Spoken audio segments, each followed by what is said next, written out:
After this week and talking about Laura Horvath so much, I think I'm kind of starting to like her. Let's talk about that next.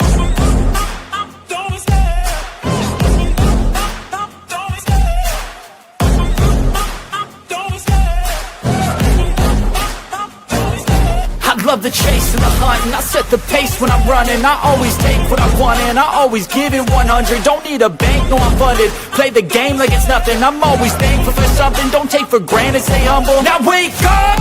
It's time to look at the enemy. Look in the mirror if he is no friend to me. What's going on? It's lunchtime, everybody.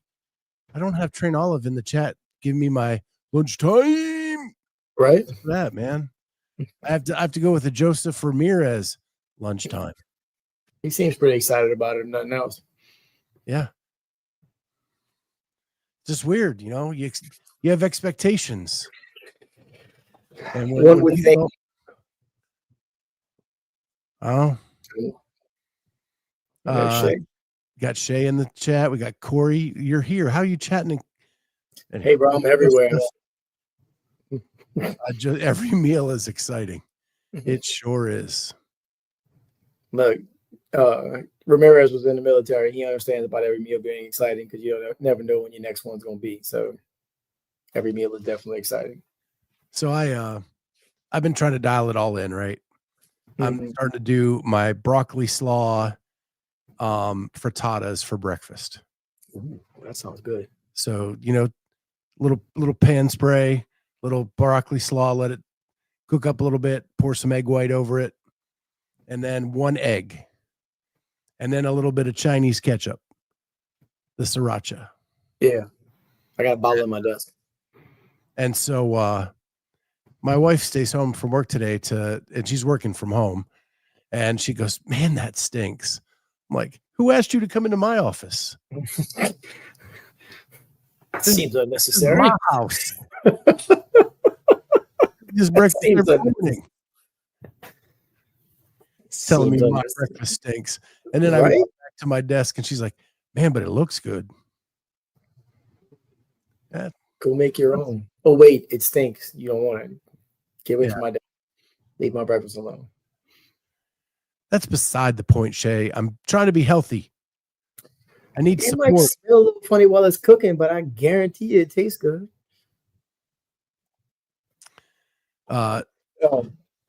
Sriracha will now be referred to as Chinese ketchup at my house from now on. You think we could get a sponsorship if I just do this long enough? Like when I say there's one in my desk, I'm not kidding. Dude, it is my favorite sauce in the world. It's fantastic. And you just have to like little dots on whatever. Mm-hmm. You don't have to go crazy.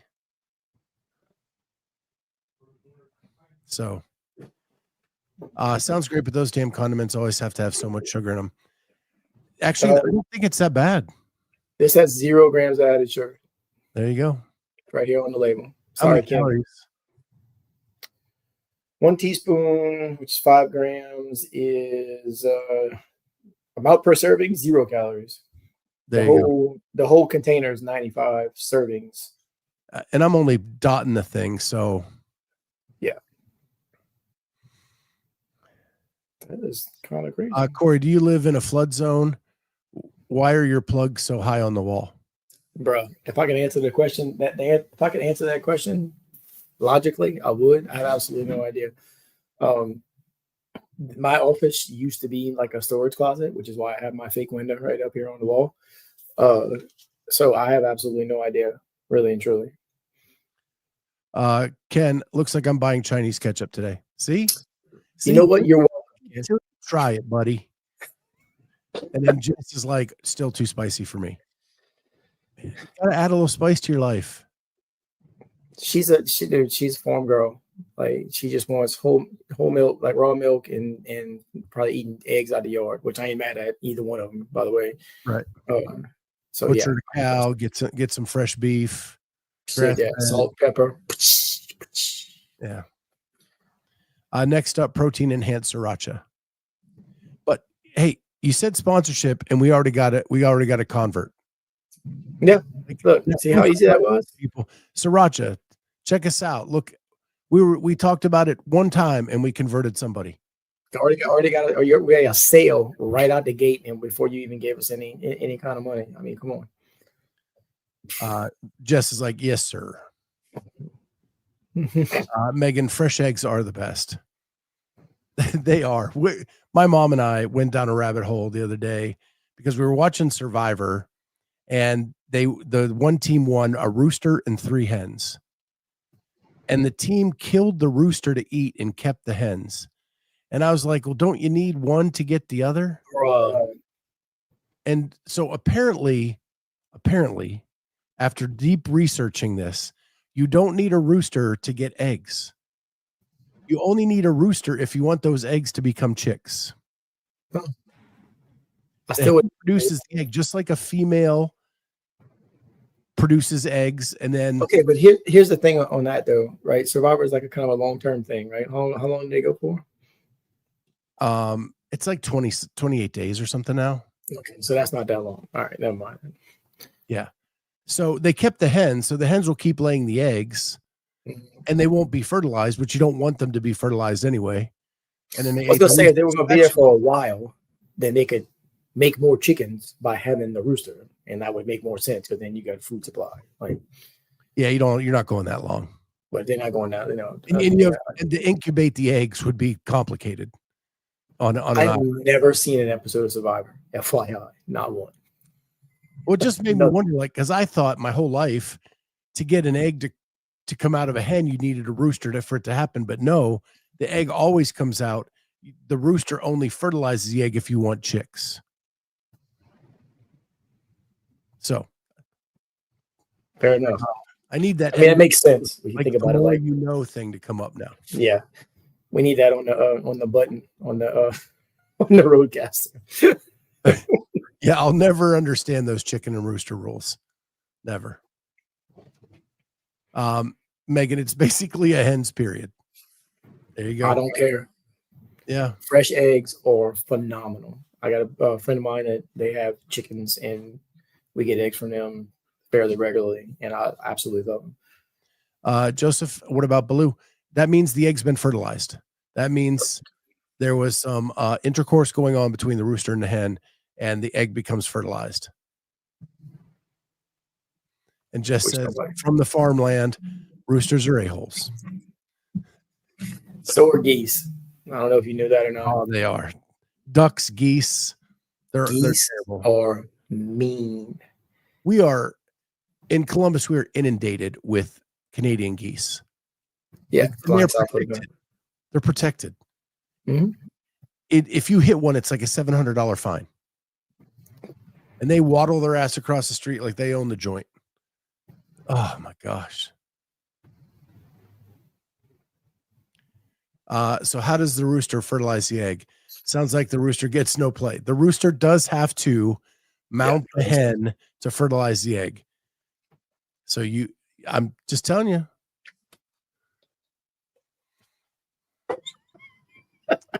Stuff you learn at lunch. You're welcome. Megan, we lived in Fort Wayne for a while. They're everywhere, and they are mean. Yeah, see, we're not that far from Fort Wayne. I'm like 2.5 hours away. I think put up, yeah. It's Canada geese, not Canadian geese. They do not have citizenship. That's fair, Doug.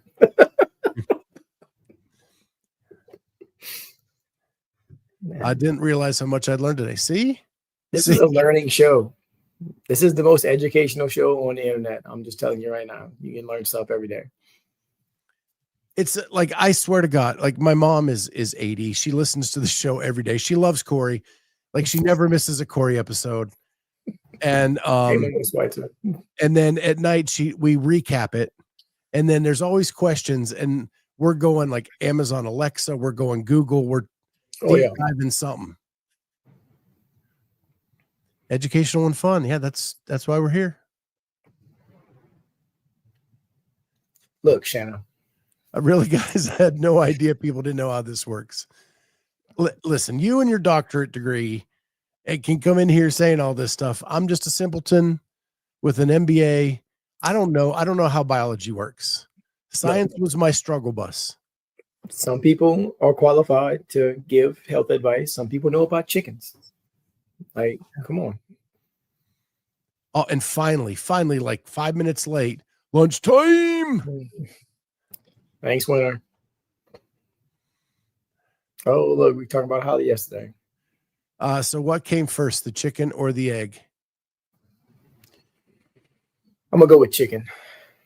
The world will never know. It's like how many licks it takes to get the center of a Tootsie Pop. The world will never know. The world may never know. I'm glad you said that. They were talking about, I said play the song on the radio show I listened to in the morning, the Bill, I'm a Bill on Capitol Hill. And that was all about the same time. Rob Gilroy's going with the egg. Rob doesn't. That's one of my best friends on the face of the planet. He has absolutely no idea what he's talking about. Don't worry about him. Look, these days, 50% of the population can't tell you what a woman is. Yeah. This is Farm Show. We're not going into that politics.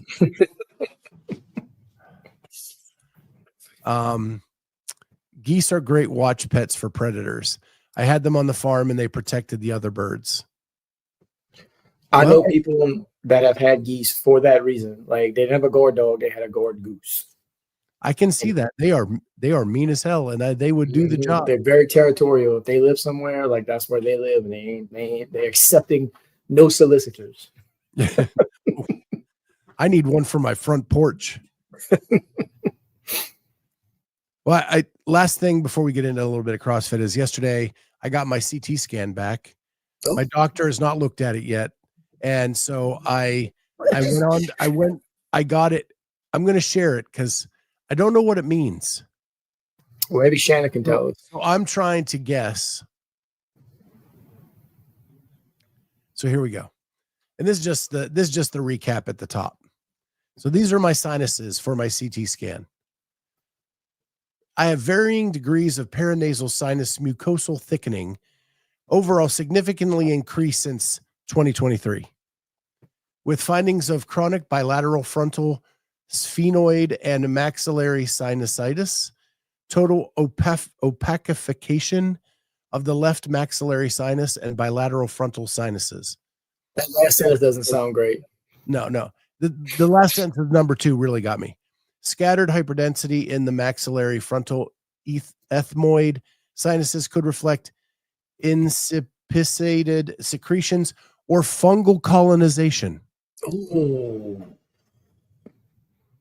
Bilateral paranasal sinus outflow tracts are opacified. Hold up. Just read Shannon's comment. Look, bro, the left side's full of fluid. There we go.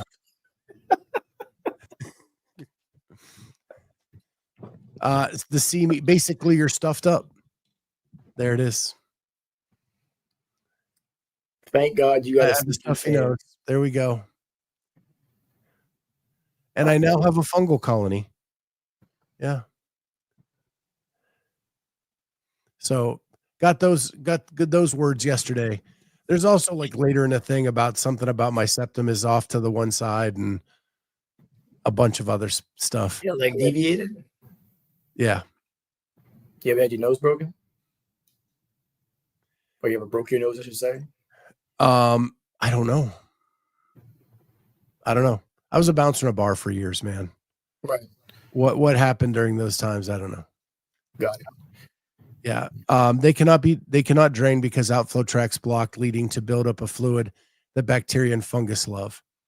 Yeah. So that's exciting. This was to determine whether an antibiotic rinse could be used to go up in there to kind of clear it all out, or is it going to take another surgery to open it up and get that stuff? And so I've been dealing with this for 4 years. I've already had one sinus surgery where they left a sponge in there. I remember that. I remember you said you either coughed or sneezed and it came out. I sneezed and it came out. Yeah. And so now I have got a whole new set of doctors. I'm going through the whole process again to try to get this cured. And so the new ENT sent me for the CT scan to get these results. And as you can see, I had the surgery in 2022 and it's worse now than it was then. So So see me, I've tried all the rinses, I've tried all the neti pots, I've tried all the stuff. Terrible. Yeah, it's just not moving. Yeah, thank you for that. So I have not tried a shop vac with the special nasal attachment. That I still have to give a go. I mean, do you have a shop vac? Because I could build you something to put up your nose. I guarantee you. Dude, there are temptations. I would be almost willing to give it a shot. Just saying. I can 100% build you something to put up there and we can run that shop vac and get that shit out of there. Yeah. So before we jump into too many other things, I did want to share this one thing that Holli put out today, because this is Love on Holli Week. Are we talking about the Google Doc that she made? Yes. Dude. So I'm going to share that right here. This came out of Sunday night show. People were asking how to qualify for different things, how many are they taking, how many get to the games. So this is a Google Doc, and this is the main page. This is the season is an outline. Then over here on the left, you see all of and this is for Masters. You see Legends, Magic City, Online Semis, French Throwdown, Torian Pro, LATAM. These are all of the Masters competitions. When you click on them, like here's Legends, here's the date, individuals and Masters in-person invitation only, how many people that will be competing, how many qualifying spots, and then here is all of her resources with links to those resources, and where she got all the information. Like really nice footnoted, the whole bit. And this is everything she has been able to determine up until this point as to how you can get to an event and eventually get to the CrossFit Games, and all in one spot. And there is, and she will update this as she learns more. I've also had Magic City reach out to me to come on the show and explain their process. So we'll have Micah on to do that. Micah, rather. Good Lord. Yeah. John George, where is that doc? Go to either mine or Data Wad's story, and there's a live link. Yep. All you have to do is click on it. It'll take you right to the page. Holli's a boss, dude. Train Olive, that doc was fantastic. Yeah, Holli is the bomb. It's ridiculous. But you can see there's Legends, there's Magic City, there's the Online Semis, there's the French Throwdown, there's Torian Pro, and there's LATAM. Everything you need to know, even like links to the registration right from this page. So can't beat it. No.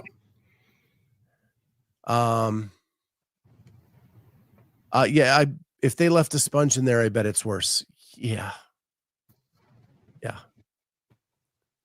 So crazy. So anyway, there's that. I wanted to make sure we shared that. Yes. Thank you, Holli. What I wanted to talk about next is Laura Horvath. We've been talking about her all week. Well, what is the possibility of her doing the games next year?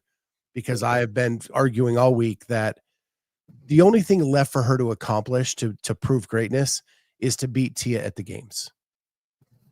She's done everything else. Whether you like her or not, she is a phenomenal athlete who has won a lot of events around the world. And the only thing she has not done is beat Tia at the games. Well, that and strict handstand push-ups with a deficit. Well, she's done them. It's just not well. So, sorry, it's a low hanging fruit, Scott. What you want me to do? So I contend now that after Rogue, I would say I was indifferent to Laura as a fan of her and as an athlete. Sure. The more people are bashing her, the more I'm starting to like her. And I've always been that way. Like I was a Pittsburgh Penguin fan. Everybody was Mario Lemieux fans. I was a Paul Coffey fan because I didn't want to be the fan of the person that got all the notoriety. I liked the next person, right? And so the more people are hating on her, the more now I want her to do well. That's fair. And I don't know why I'm wired that way, but it's happening. Megan says it was fun watching her at Rogan. She usually isn't my favorite. John George is laughing at me, and Train Olive, same. Ken Walters, that's another reason why I watch, because I understand the 80s slang today. The bomb yesterday, off the hook. I am what I am.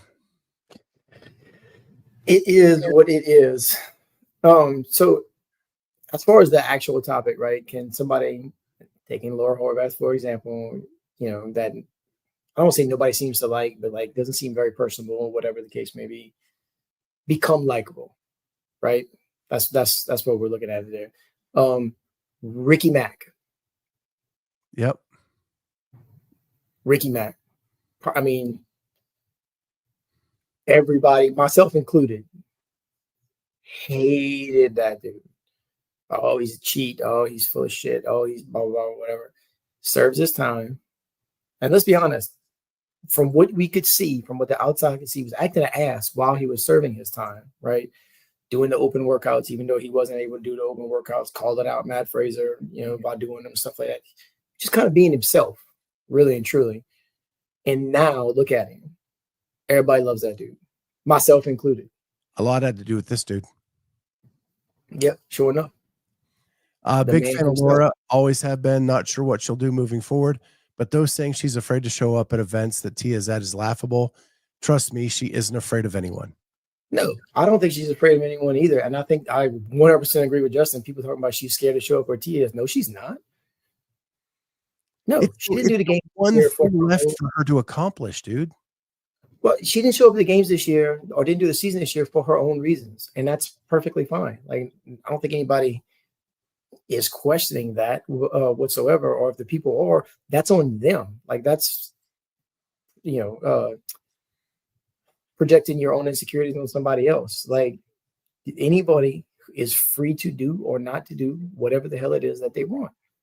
Does she come off? Yes, Jenny, 100%. Villains are great for the sport. Someone has to get booed. And people love the villains. They love to boo the villains. Go to a WWE event. Like, those are some of the most popular people, is the people that are considered to be, quote, villains.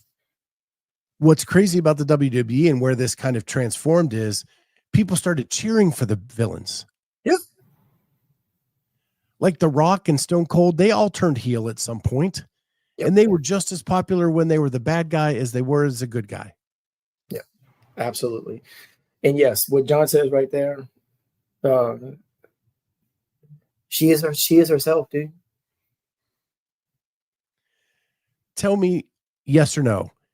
Laura versus Tia at the 2026 games. Are you tuning in to see that? Yeah, of course. That's it.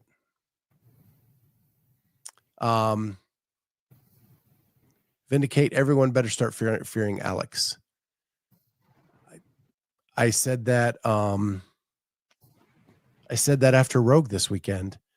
Dude. That if she just had a little more time, to me, she looked a little tired on Sunday.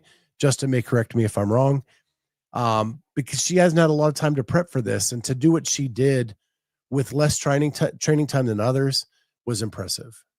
She was my favorite one to watch this past weekend for that reason. Knowing what just happened, broken leg, was going to come back, wasn't going to be able to make it, was going to do whatever the other, I forget what the other one, didn't make it, and then comes to Rogue and just demolishes people.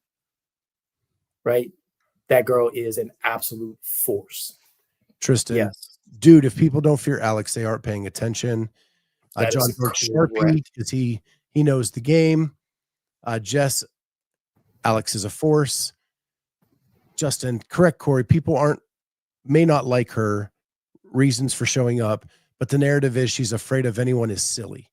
She's never been afraid of anyone, dude. From the first year when she was a rookie and she came out from nowhere, like nobody knew who she was and just was wrecking shop, dude. Laura has always been right there. You might not like her, but who cares? Then he goes on to say, wild to me that Alex isn't getting more love after this event. She was cleared to squat 5 weeks ago. People better be terrified. That's insane. Tristan, 5 weeks? LMAO, yeah, that's wild. She cleared to squat 5 weeks ago. Write it down now. I think Justin is calling his Sharpie. Put that in Sharpie. And for those of you who don't watch the Sunday night show, we play a game called Pencil, Pen, Sharpie. Make a statement. Which apparatus do you write it down in? Yeah. If cleared to squat 5 weeks ago, goes to Rogue, which is heavy, right? They program heavy. Comes out, finishes second. Get out of here, dude. Come on. That is insane. It wasn't even close to third. No, not at all. It was Laura, Alex, and everybody else. Cavern. Next.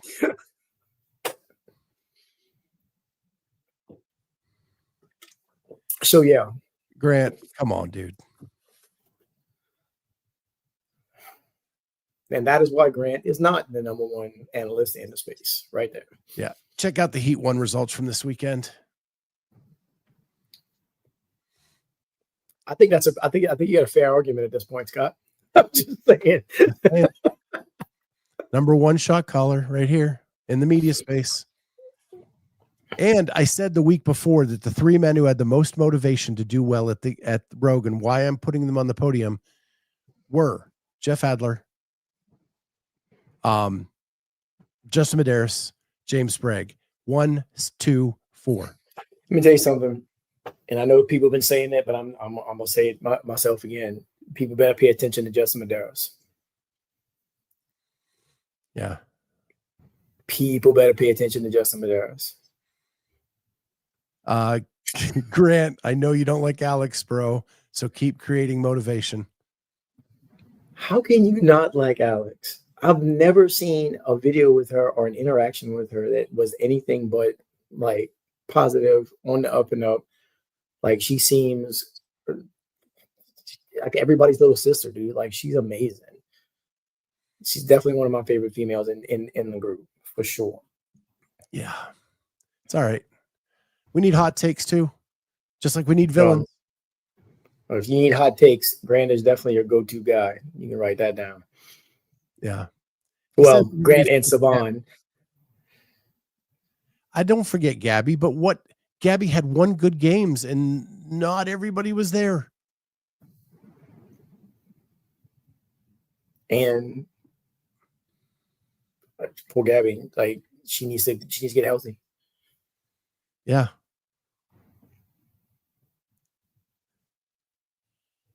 Not one. Name another. Like no. Yes, she just got second at Rogue, Grant. What more do you want? After coming off a car crash. Bam. See me with the mic drop. Yeah. I mean, dude. Skeptical people who get major choirs versus whatever, dude. Big fan of Justin. Not sure if you can call him a dark horse or a sleeper, but he's coming. So he's in a weird dark horse or a sleeper for sure. No, but people. So he wins 2 consecutive, right? And then whatever, has a couple of down years for all intents and purposes, and now you see him coming back up. And what he did at Rogue over the weekend was how he won the games both times. Wasn't real flashy. Didn't necessarily have to win any events or anything like that. Was just consistent. I mean, dude. Oh, man. The back and forth is just too much. Let's go. Alex has beaten Olivia in every competition they have ever been in. That's hilarious. You have her behind Olivia. Laughing my effing ass off. Olivia is 19, Justin. Okay. Alex is 24, dude.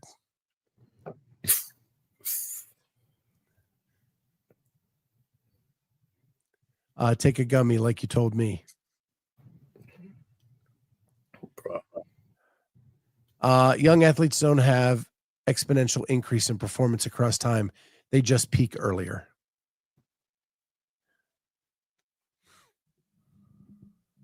So, all right. So my next topic is all the withdrawals at the WFP. Bad month or bad sign?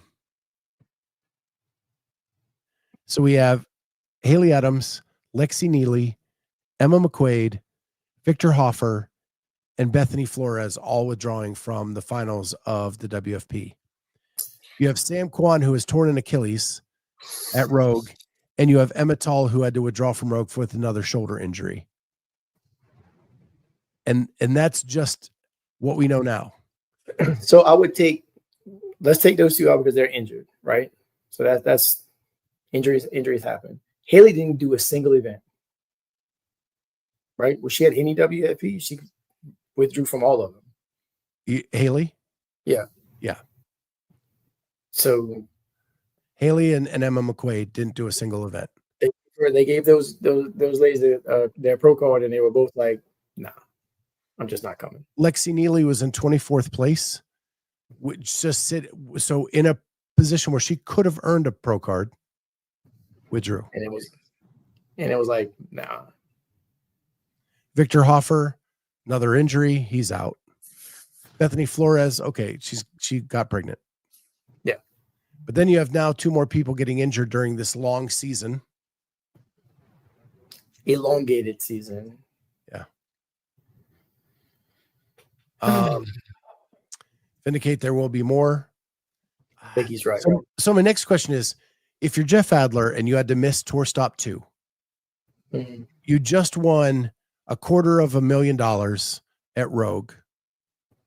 Where's the incentive to go to WFP? Right, you have the incentive to.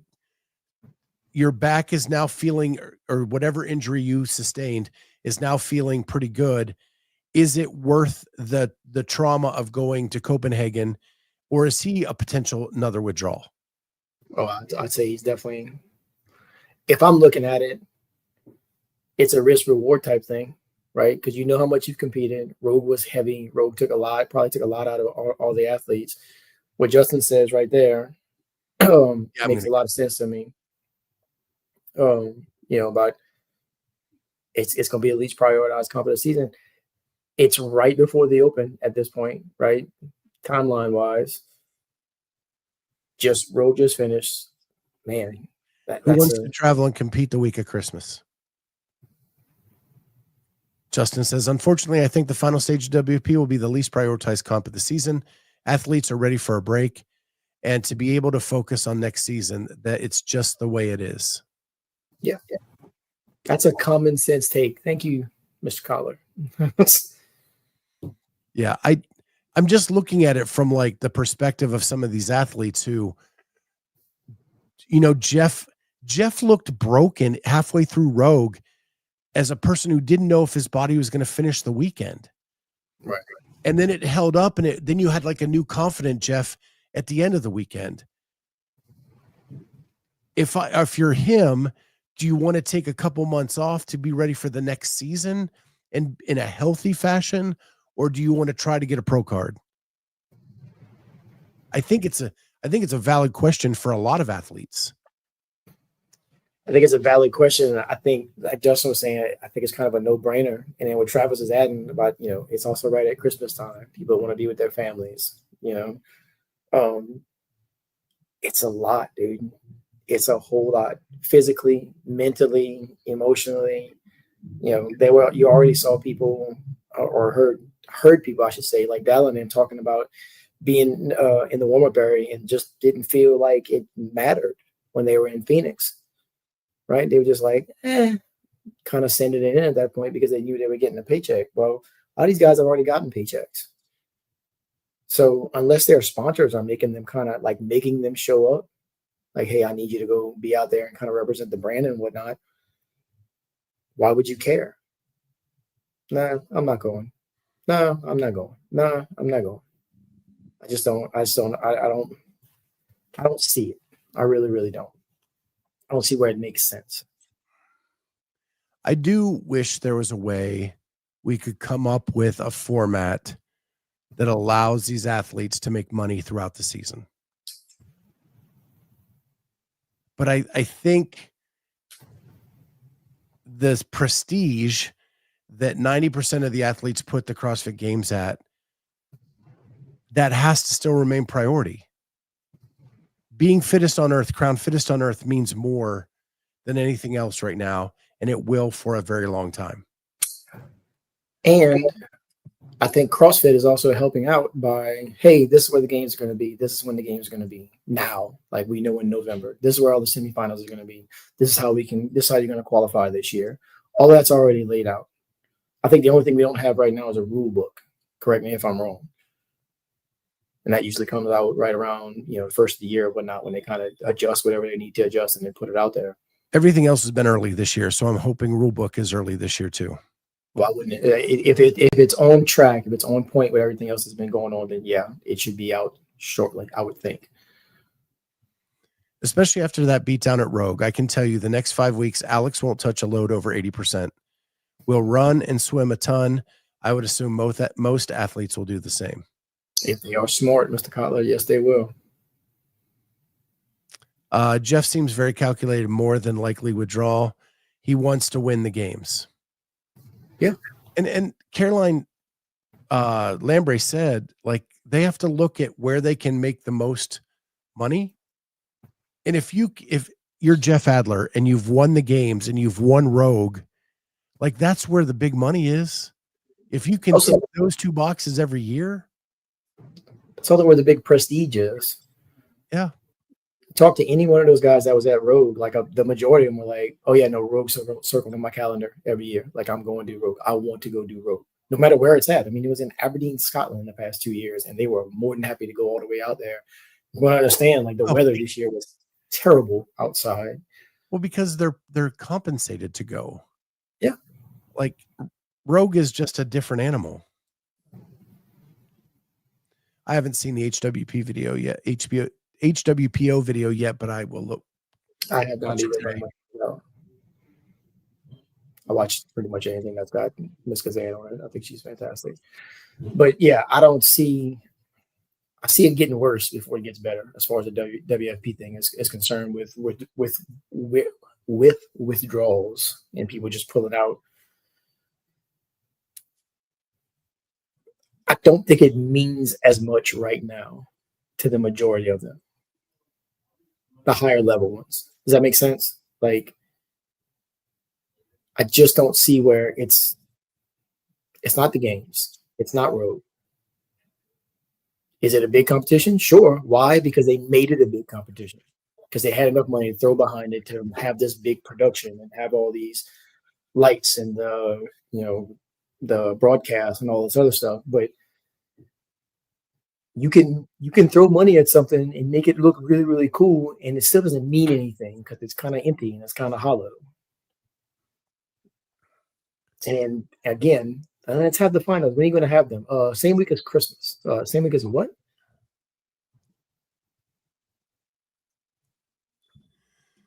Will WFP backfill with challengers? If so, challengers that didn't do Rogue would be fresh. He's not wrong. Who are those people? At this point, the backfills are like Emily Lugman, and like, I don't think that's a threat to the people at the top. No.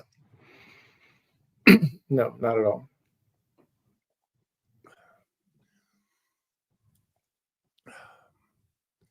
Whoever Rogue hired for the graphics package needs to be hired by the games and everybody else who can afford them. Anybody else who can afford them. Savannah and them were talking about it the other day, talking about how expensive that shit probably was, or maybe it was Chase. I don't remember. I think it was Chase was saying how much expensive that stuff probably was. But holy crap, it was cool. Yeah. Sorry, guys. The fungal colony is moving into my throat. It's dropping in. It's dropping in the sky burns. Yeah, the graphics, like the whole thing, that it was so fun to watch. It was so fun to watch, to the point where like I'd have it on TV at home, and I had a lot of run around and do Saturday. I'd pause it wherever it was at, come back, and instead of like, oh, I'm gonna catch up, no, I'm just gonna pick it up right from where I was and just wasn't paying attention to my phone, so I could see exactly like who did what and when. Like they did a fantastic. Yeah, I did the same on Sunday or Saturday. I watched the first two events, went over to my nephew's to see his new baby, and then came home and I paused it where it was, caught up. Great. Rogue did a great job. The whole broadcast production was off the hook. It was off the hook For us Gen Xers out there. Absolutely, it was off the hook. It was jazzy, man. It was so jazz. I was jazzed for it. What the graphics did for the duel was amazing. To be able to see that whole thing play out on a bracket floating above the floor was phenomenal. And then to get rid of all the downtime during the duel, that event is my favorite. And I know you could never play that at the games when you're trying to find the fittest, but it is so much fun to watch in a showcase like Rogue is doing. And it was, again, the event itself was fun to watch. Over the log, under the log, over the log, boom. Like having to finish with on the stand, like the entire thing was so much better than it's been in the past. Listen to Jenny, people. Come on. It is a 3K. Come on. If Rogue fixes the programming, does it become the best event of the year, even over the games? Better money, better presentation? I don't think they want to. The programming, if you listen to Katie, the programming doesn't need to be fixed. The programming is what they want it to be, because that is what Rogue programming looks like.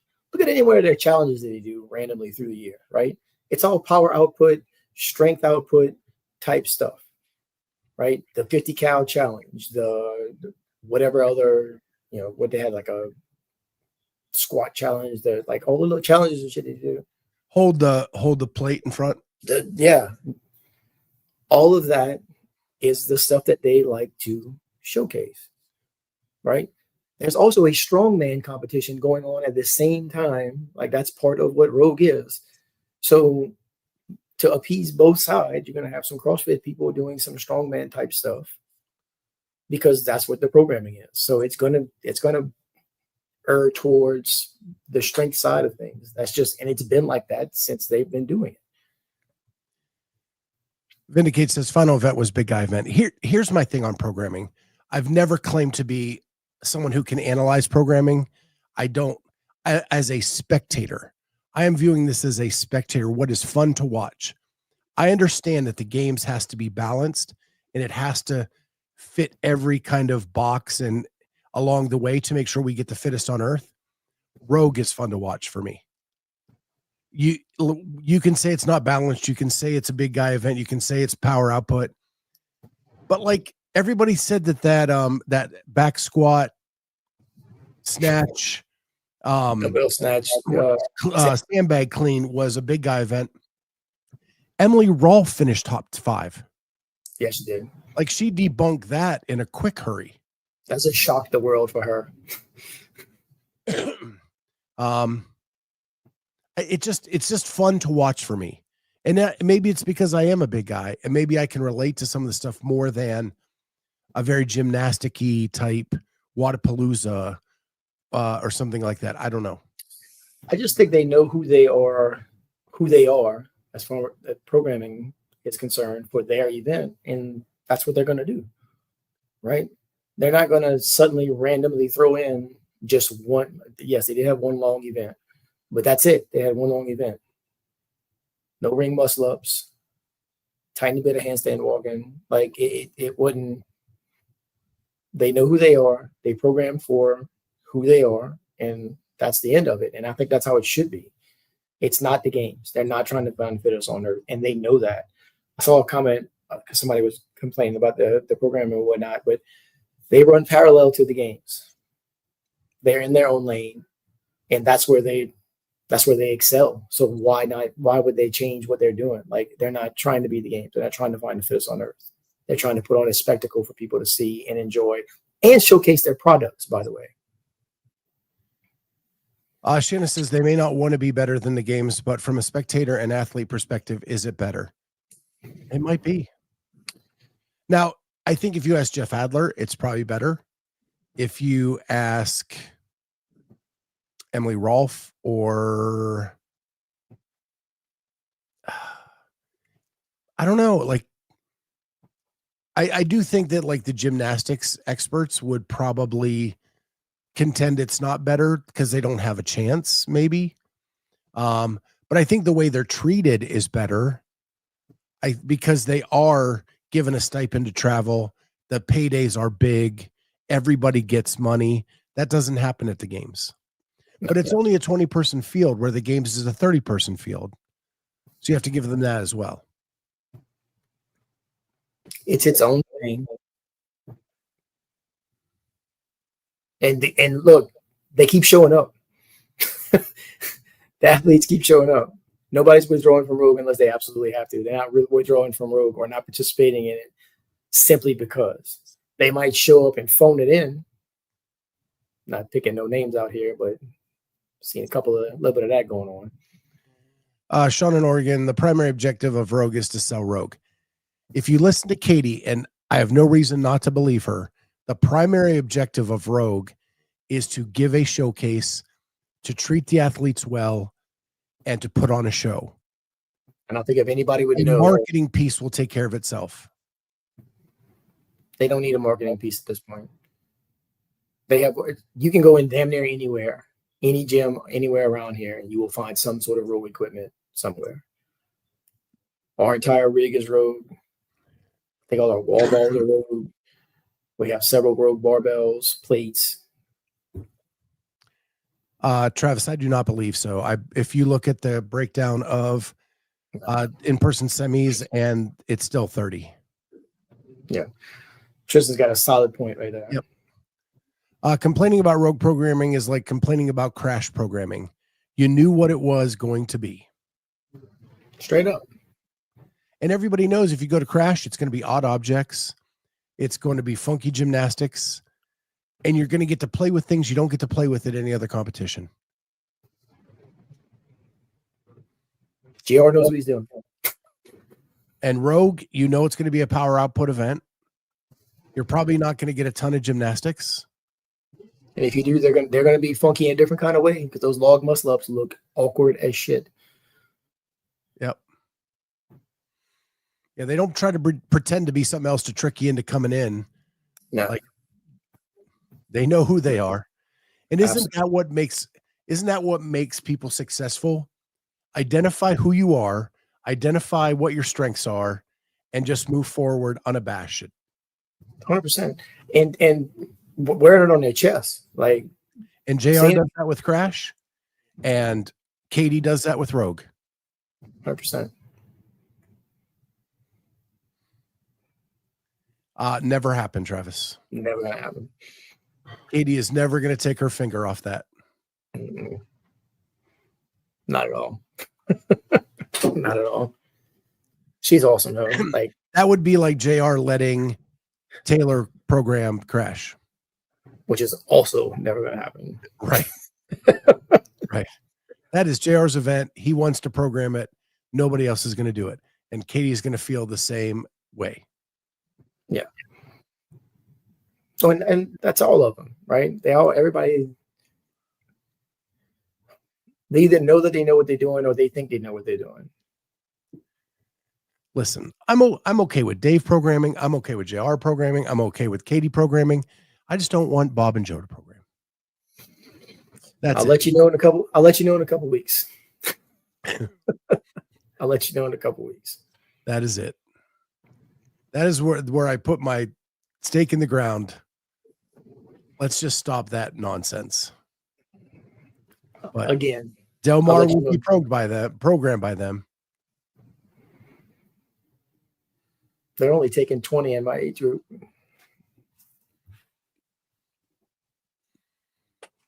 Wow.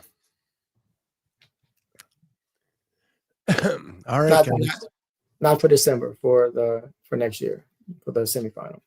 Yeah. Yep. Yeah, but Magic City's not that far from you. 6 hours. Yep. 6 hours. If you're under 8, that's drivable and makes it so much easier to get to. Oh God, yeah. God, yes. No, I would much rather. And let me tell you, this is how close it is. Not, Larry. I am putting my foot down. Absolutely not. Say no, you can't go by Larry because yeah, right. Larry wants it heavy. I don't care if it was the endurance games. At least it had a theme. At least it knew what it was, and it made sense in its entirety. Yeah, whether Larry Young or not is a different thing. Larry Young wants it heavy. The Bob and Joe show doesn't make sense.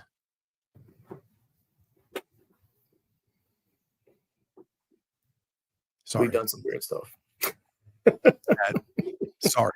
Love you, Larry. Love you. And I know that you would love a rogue programmed event. I know it. But no way. No way. That sitting through 2 Masters games in person, talking to the athletes, trust me, you don't want that. Some strong opinions were voiced. Yeah. What's funny is, like, I took all those strong opinions out of the documentary because I was trying to build a relationship so I could keep doing those behind the scenes. What good did that do me? None. Because they don't want third-party people around.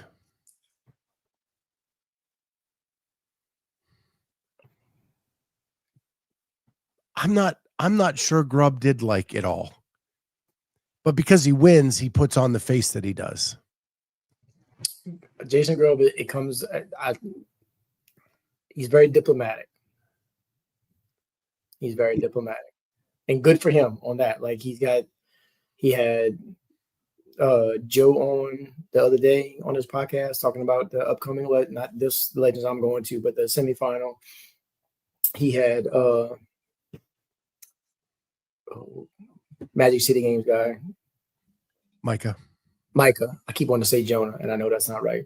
He had Micah on right before then, like a day or two before then, talking about it. And he is very complimentary, very, very diplomatic sounding, like, very positive, because he wants people to come back and get on his show again. Like, why wouldn't he?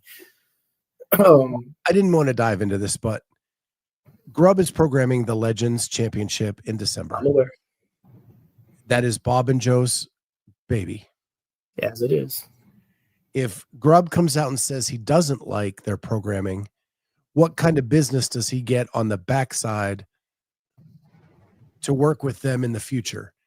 You go to any Masters competition and Boulder Athlete has a huge booth with a ton of amenities and a ton of athletes. Grubb can't afford to talk bad about anybody in the space because there's not a lot of opportunities for Masters. And so he can't say the things that we can say. Yeah. And you have to understand that.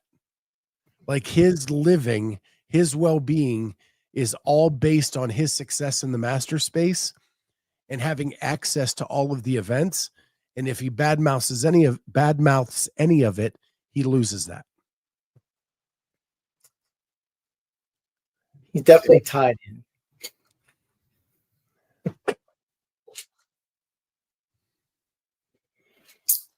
You know what, Tristan? Larry says, I really, really don't see why it's so hard to have one long, one heavy, and a ton of CrossFit. I'm okay with that on a long weekend. It depends on how many days and how many events. Yeah. People get real pissy when you critique their programming. Trust me. Even if they ask you to, Tristan, which I'm sure you know about that as well. Like sometimes, because I've got, hey man, can you look at this? I've had a couple friends of mine that have written stuff. Absolutely. And you go, well, maybe this instead of that, maybe move this around, but whatever the case may be. Oh man, well, we already tested it. Well, then why did you ask me any questions? Like if you want an answer, I have answers. You might not like them, but I 100% have answers. My own opinions, that's for darn sure. All right, guys. Well, I need to get back to work. Me and my fungal colony need to get back upstairs. we have a lot of stuff to do. Yeah, we got a lot of work to get done. So with that, hey, like and subscribe. We're really close to 3K. We need to get to 3K. It's just a huge personal goal of mine now. And with that, John Young asked me if I would want rogue programming for the games on their podcast. I said no, but I do think we should always have one top end strength. Again, as long as it's balanced, I'm okay. Yeah. Now, if I was entering a comp, I would want one top end strength. Trust me. But I'm not entering the game. If there's enough events, it makes sense if you're testing everything. If you're testing a long endurance event, if you're testing top end strength, if you're testing a bunch of sprints or a sprint type deal, and you're testing regular CrossFit type stuff, then yeah, 100% makes sense. Yeah. But, all right, guys. Thank you, Cory, for being here as always. Thank you to everybody in the chat. We love each and every one of you. It was a fun chat today. Learned a lot about chickens and eggs and fungal colonies. So if you missed any of that, go back to the beginning. Check that out. With that, we'll see everybody next time on Lunch with the Clydesdale. Oh.